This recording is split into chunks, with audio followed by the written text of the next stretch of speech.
Hello and welcome to a new episode of Mind Expander.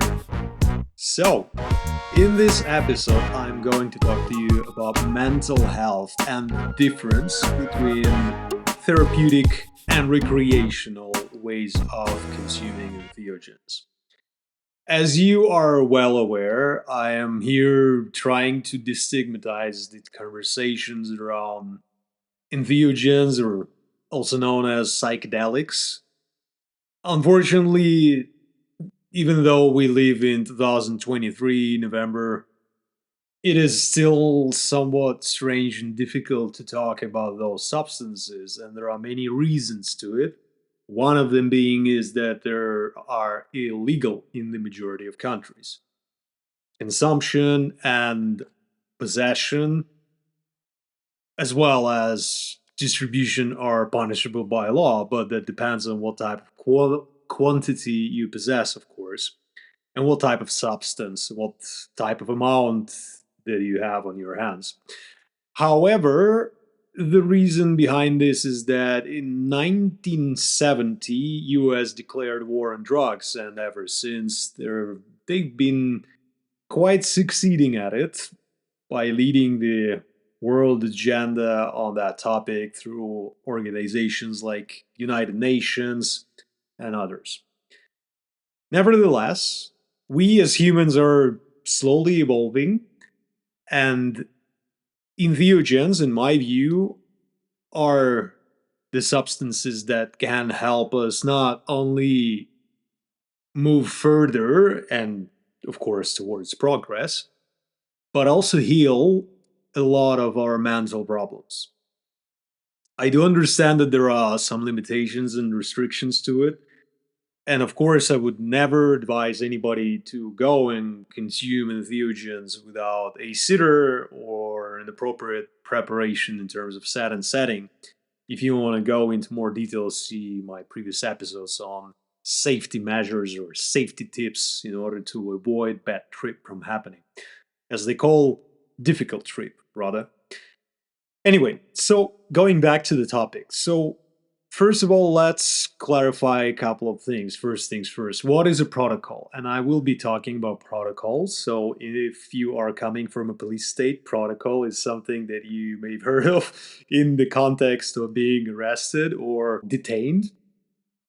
But this is not the type of protocol we'll be talking about. The meaning of word protocol that I would be using is mainly related to a way of consuming, meaning what exactly is happening while you're consuming, where you are doing it, and why, of course.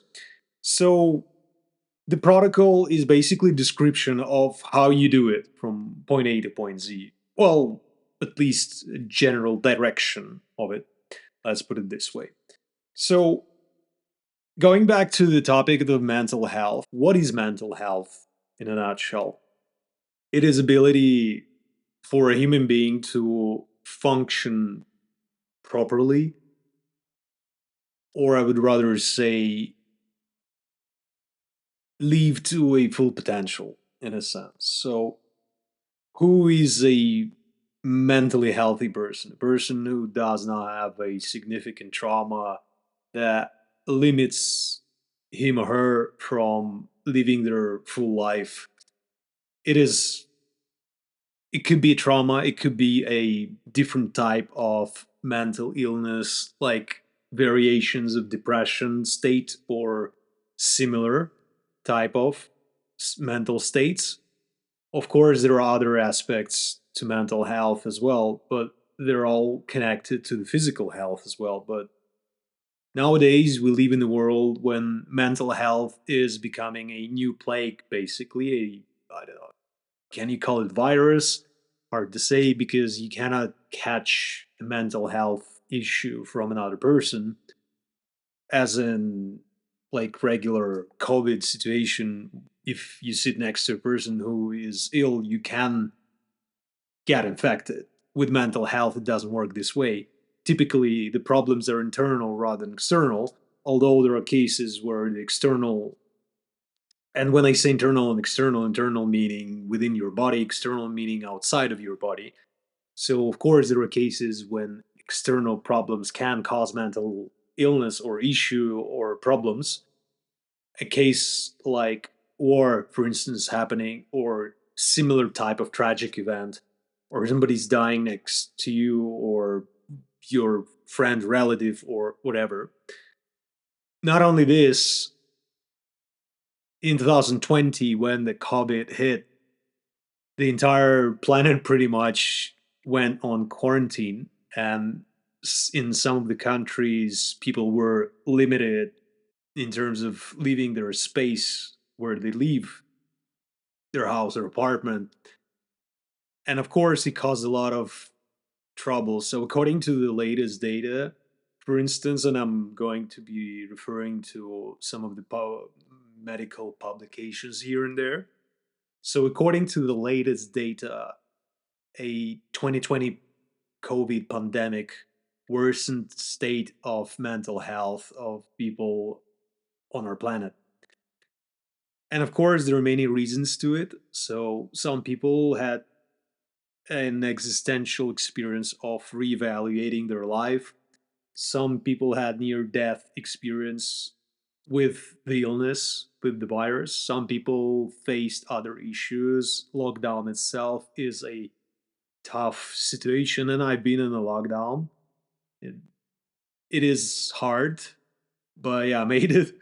So luckily for me, I used methods to help myself cope with the problems that I faced. And one of the methods was the use of microdosing of mushrooms. What's called fly agaric, if I remember correctly, is the name for it.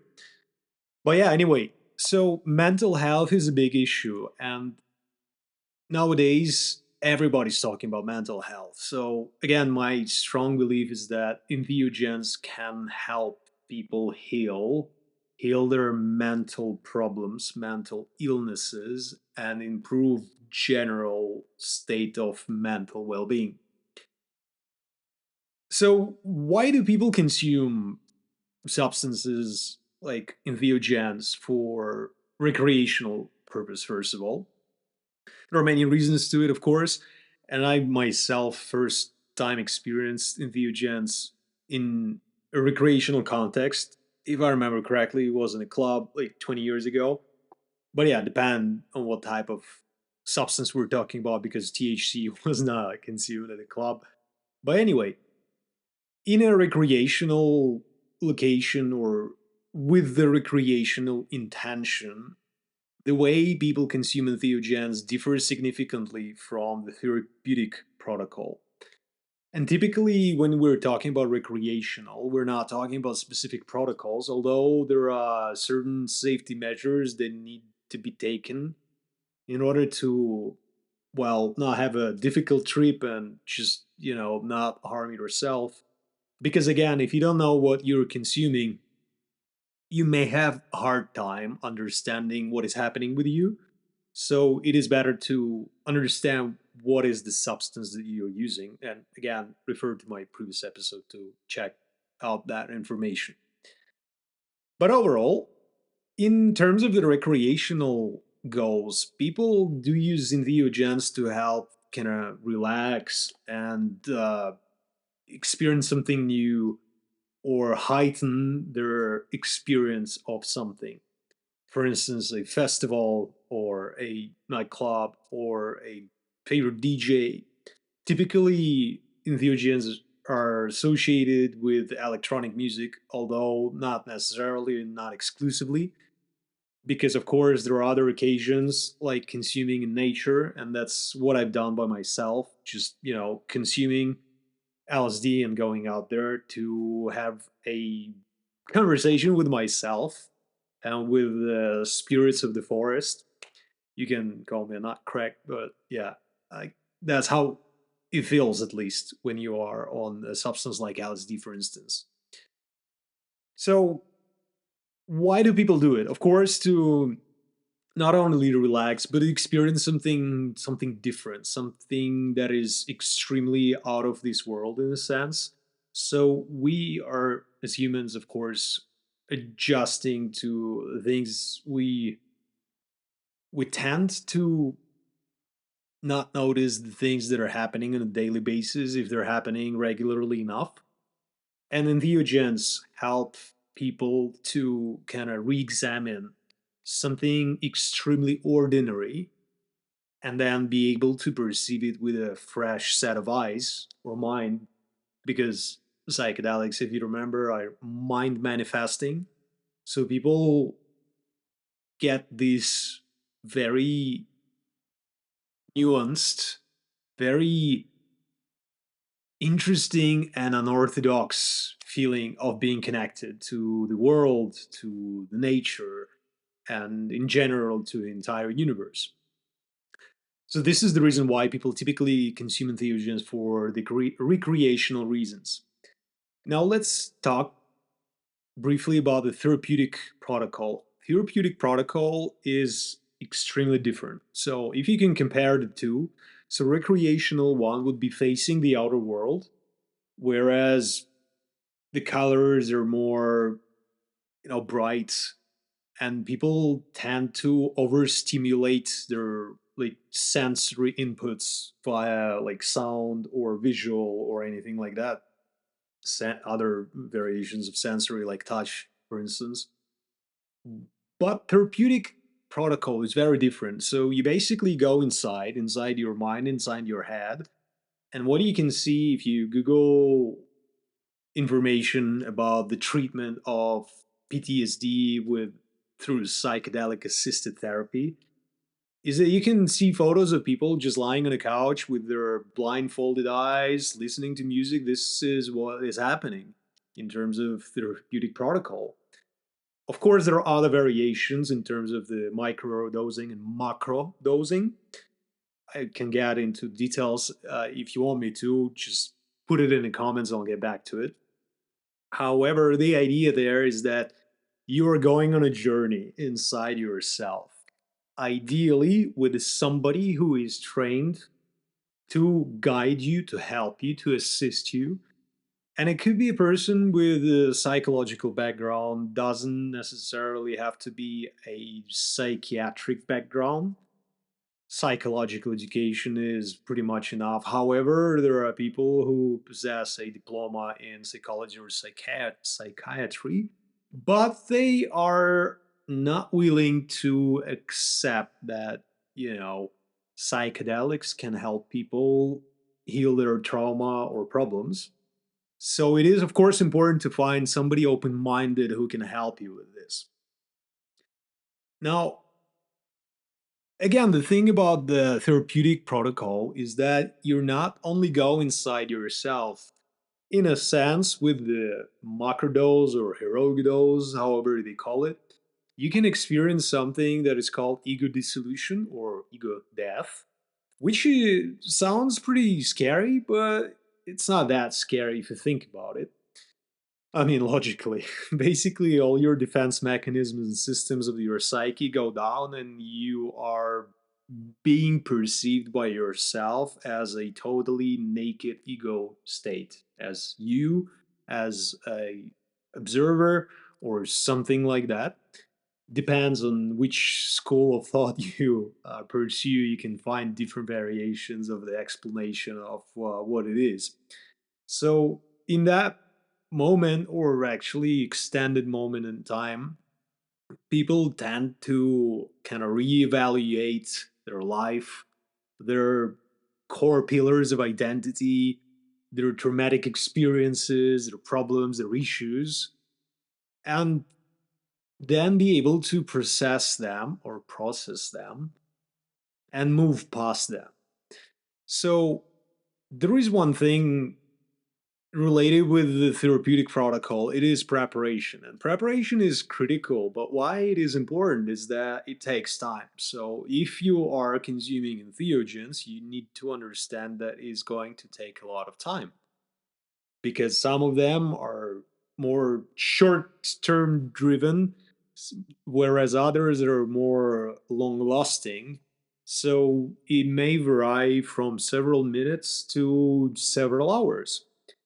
And again, depending on what you consume, you need to understand what is going to happen with you and be prepared mentally and physically for whatever is going to happen to just unravel and be able to accept it. Of course, you need to understand that in the majority of cases, it is absolutely safe, but there are certain safety measures that you need to take into account. See my previous episode for additional information. Now, I would never advise anybody to go on self-healing journey, even though I do it by myself. I tend to take a dose of psilocybin or other substances and go on a self-healing journey every once in a while. But I'm an experienced person. I've been doing this to myself for I don't know, 20 years pretty much. But of course, not every day, not every month. As said, every now and then. Whenever I feel like there is a need, whenever I feel like there is something that is happening inside my mind that is bugging me or causing me a lot of troubles, or I don't know, some thoughts that are chasing me or pursuing me, and if I cannot handle them by myself, I typically go to entheogens and ask for help in a sense. But not only this, I also do like therapy. So I go to the psychologist and I meet with the psychologist from time to time to kind of take care of my mental health. And recently, actually this year, I've started to kind of change my perception in terms of my relationships with the theogens. So if before it was mainly just me going there by myself, experiencing whatever I can, and then trying to integrate it in my daily life, now I've asked a trained psychologist to help me integrate whatever was happening with me in terms of my internal insights, in terms of like my journey that I was experiencing during the entheogen trip. So of course it is different. Nevertheless, there are studies that confirm that entheogens not only heal deep rooted trauma, they also help in terms of uplifting general state of positive mood, if I can call it this way, or just mental well being, or just, lessen the problems and the perception of them for human beings. So, before doing anything to yourself, do make sure that you either read by yourself information that is available out there on the internet. There are multiple dozens of scientific publications. There are dozens of podcasts and other variations and sources of information. So, do your homework. Make sure you don't harm yourself. But if you're experiencing like significant problems like alcohol addiction, or what's it called properly, alcohol use disorder, or other substance use disorder like uh, marijuana or heroin or fentanyl or some other disorders, just do remember one thing: you can fix it all. But please do remember that the entheogens are not a fucking magic pill, okay?